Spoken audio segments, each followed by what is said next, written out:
ko rin ng Master Chokbot. Registered na sila sa kami nga lagi ng pulis. Gipakusgan sa Philippine National Police Panabo ang pagsugpo sa illegal gambling sa syudad. Tulo ka suspetsado ang arestado sa kapulisan atol sa nagkalahing-lahing adlaw ug oras sa gipahigayon nga police operations kabahin sa Criminal Investigation and Detection Groups Oplan Bolillo.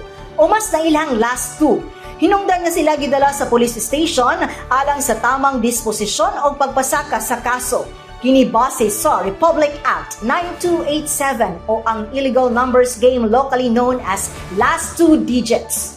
Ang tulo ka mga suspetsado nga giilhan nga taga-barangay Gredo, ang usa taga-barangay Dato Abdul Dadia ug ang ikatulo taga-barangay Kaganguhan ning syudad kinsa nadakpan sa akto nga nakiglambigit sa illegal gambling nga aktibidades pinaagi sa pagdawat sa bet money gikan sa mopataray ug last two.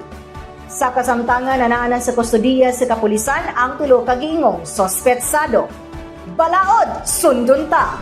Kauban sa camera, Richard Ligtas, kini si Dali Amag, nga gikan sa City Information Office Broadcast Services, alang sa Frontline News Panabo. Importante, informed.